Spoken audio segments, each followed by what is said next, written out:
Buenas tardes, buenas noches estudiantes. Vamos a dar inicio a la introducción de la clase práctica. Otra operación de separación es la operación de separación gas líquido. En la operación de separación gas líquido podemos encontrar la operación de absorción y la operación de desorción. Dos son los objetivos que queremos abordar con el siguiente trabajo práctico.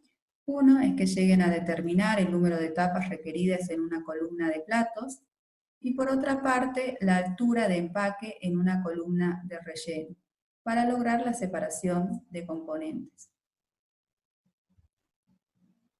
En lo que refiere al marco teórico, le voy a explicar en qué consiste una operación de separación, en este caso de absorción y desorción. Una operación de separación de absorción consiste en que una corriente líquida entre en contacto con una corriente gaseosa con el fin de disolver uno o más componentes de la corriente gaseosa en la corriente líquida. Entonces, la absorción es una operación en la cual se pone en contacto un líquido con un gas con el fin de disolver uno o más componentes del gas en el líquido. Esta gráfica se diferencia de la primera en que los componentes se transfieren desde la fase líquida a la fase gaseosa, por lo que estamos en presencia de una operación de desorción. Dadas las condiciones de temperatura, presión y composición, vamos a tener una operación de absorción o una operación de desorción para un mismo sistema formado por los mismos componentes. En esta diapositiva vamos a ver el funcionamiento de una columna de absorción. Para ello, nuestro sistema está constituido por una corriente líquida de componente A transferible y componente C no transferible. En la corriente gaseosa vamos a tener al componente A transferible y al componente B no transferible. Esta columna es una columna de platos, desde el plato 1 hasta el plato N, a una determinada condición de presión y temperatura. Por la parte superior de la columna ingresa una corriente líquida L0 de composición XA0 y XC0, y por la parte inferior ingresa una corriente gaseosa Bn+1 de composición IAN+1 y Bn+1.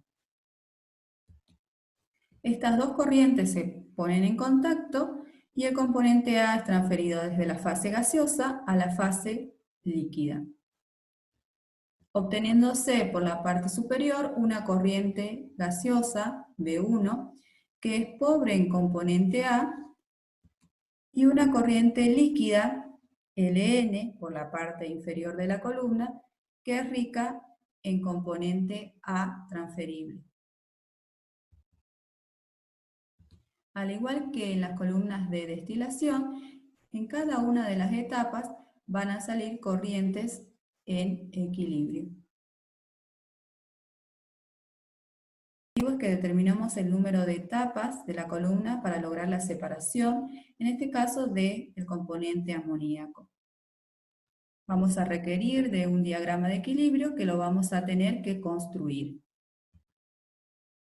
Entonces, tenemos una columna de platos de absorción de amoníaco, donde nuestro sistema está constituido por una corriente líquida, que va a ser agua, el componente C, y una corriente gaseosa que contiene el componente amoníaco, componente A, y el aire, el componente B, que sería el componente no transferible. Por la parte inferior de nuestra columna ingresa la corriente gaseosa Bn+1 con un caudal de 40 moles por hora y una composición de 0.035 fracción molar de amoníaco. Por la parte superior ingresa la corriente líquida L0, que es una corriente de agua pura, con un caudal de 41.7 moles por hora. Tanto el gas como el líquido entran en contacto y se transfiere el amoníaco desde la fase gaseosa hacia la fase líquida. Y obtenemos por la parte superior una corriente gaseosa B1 de composición 0.0129 fracción molar de amoníaco. Y por la parte inferior la corriente líquida Ln. La composición de amoníaco en esta corriente, en este caso el problema no nos da de dato. Si recordamos de la operación de destilación, para poder graficar o realizar el método escalonado, debíamos contar con la curva de equilibrio y la recta de operación en la zona de enriquecimiento y agotamiento, para poder graficar las etapas. En este caso no contamos con la curva de equilibrio, pero sí con una tabla que tenemos datos para poder construirla. En este caso tenemos el eje X, que es los moles de amoníaco sobre los moles de agua, no así sobre los moles de solución, ya que esta X está exenta en amoníaco. Es por eso que la identificamos con mayúscula. Y en el caso de Y, tenemos los moles de amoníaco sobre los moles de aire. Aquí Y también está exenta de amoníaco. Entonces, vamos a graficar los diferentes puntos y vamos a obtener nuestra curva de equilibrio. Para poder graficar lo que refiere a la recta de operación, vamos a hacer uso de dos puntos. Uno que sería el tope de la columna y el otro el fondo de la columna. En el tope de la columna ingresa la corriente líquida L0, cuya composición en amoníaco es 0. Por lo que su representación en coordenadas exentas también va a ser 0. Y sale del tope de la columna la corriente gaseosa B1, cuya composición es 0.0129 fracción molar normal de amoníaco. Para poder representarla en esta recta, que es el eje Y, vamos a tener que hacer la conversión a coordenadas exentas. Para eso vamos a hacer uso de esta ecuación que nos indica que la fracción molar exenta de amoníaco en la corriente gaseosa B1 va a ser igual a la fracción molar normal de amoníaco en la corriente gaseosa B1 sobre 1 menos la fracción molar normal de amoníaco en la corriente B1. De esta manera vamos a obtener la posición del punto de tope. Para el caso del punto de fondo, sabemos que ingresa por el fondo de la columna la corriente gaseosa Bn+1, cuya composición es 0.035 de amoníaco, fracción molar normal, por lo que nuevamente vamos a tener que hacer la conversión para posicionarla en el eje Y. Por otra parte, de esta parte del fondo de la columna, sale la corriente líquida Ln, cuya composición en amoníaco no la tenemos como dato, por lo que vamos a tener que hacer uso de los balances de masa. Pero sabemos que tiene que estar sobre esta línea entrecortada en algún sector del cual estoy marcando.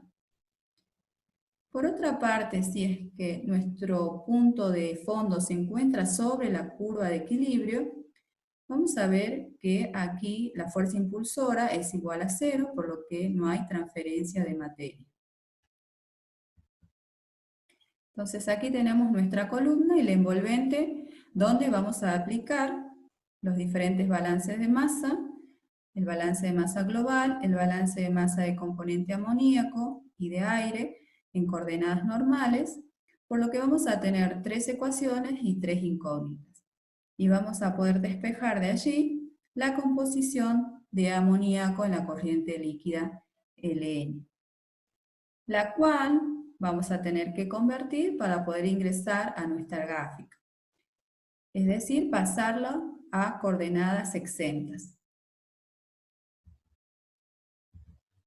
Y de esta manera vamos a posicionar el fondo de nuestra columna y obtener nuestra recta de operación, cuya pendiente está dada por la relación entre el caudal, que sería de la corriente líquida inerte, sobre el vapor inerte. En este caso, la corriente líquida inerte sería el agua y el vapor inerte el aire. Esta es la ecuación de la recta de operación en coordenadas exentas con los caudales inertes.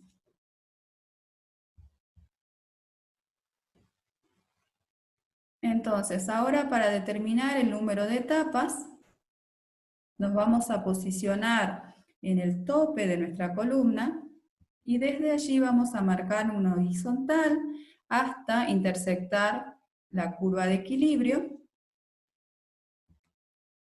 Luego vamos a revertir en forma vertical hasta intersectar la recta de operación. Y luego en forma horizontal hasta intersectar la curva de equilibrio. Aquí podemos observar que nos hemos pasado de las condiciones del fondo de nuestra columna, por lo que las etapas que vamos a obtener va a ser una y una fracción de etapa. La fracción de etapa va a estar dada por la relación entre esta distancia y esta distancia total. De tal manera que cuando ustedes realicen el procedimiento, van a encontrar que el número de etapas es aproximadamente 1.6. El objetivo es que podamos determinar la altura del relleno que vamos a utilizar en una columna también para lograr una separación. En este caso, la corriente líquida está formada por un componente C y la corriente gaseosa por el componente A transferible y el componente B no transferible. Y aquí hablamos de una columna de relleno denominada columna empacada. Para este problema no contamos con una tabla de datos, pero sí con una ecuación que nos indica que la fracción molar normal del componente A en la fase gaseosa es igual a 0,25 de la fracción molar normal del componente A en la fase líquida. En este caso vamos a trabajar en coordenadas normales, ya que vamos a partir de la suposición que la relación de caudales, L sobre B, permanece constante en el interior de la columna, por lo que vamos a poder trabajar en coordenadas normales. Si no, deberíamos trabajar en coordenadas exentas. Vamos a posicionar el punto que correspondería a nuestro tope, de acuerdo a los datos del problema. Por otra parte, los puntos de fondo, en este caso vamos a tener la composición del componente en lo que refiere a la corriente de vapor 1, no así la composición del componente A en el líquido L1. Lo que sí nos da el problema es una relación de operación de caudales, donde la relación líquido-vapor de operación es 2 veces la relación líquido-vapor en las condiciones mínimas. Y para obtener esa relación de caudales en las condiciones mínimas, lo vamos a hacer de la siguiente manera. Esa condición mínima se da cuando la recta de operación intersecta en este punto la curva de equilibrio. Entonces allí vamos a encontrar la relación líquido-vapor mínima.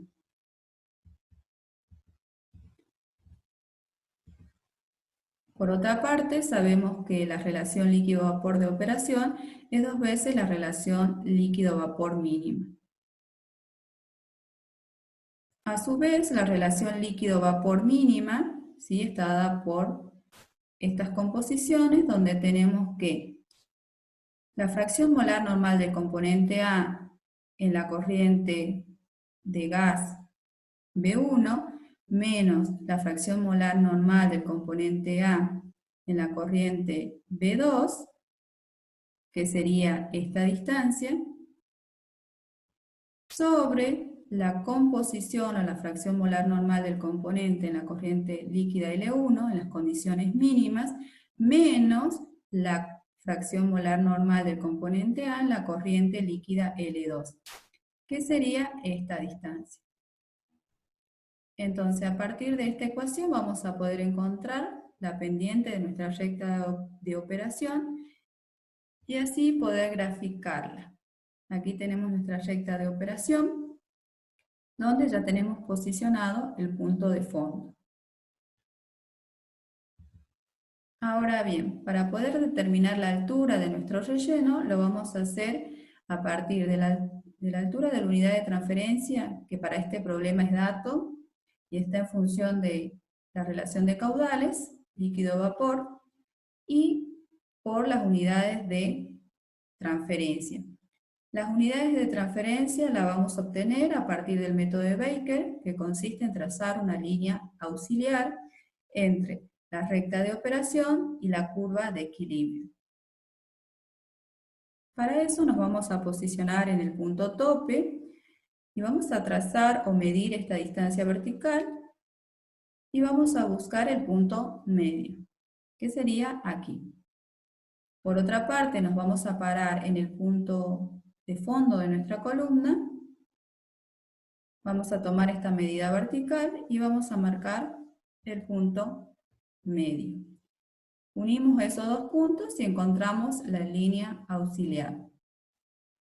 Luego, desde el tope, vamos a trazar una horizontal hasta la línea auxiliar y luego vamos a duplicar esa distancia.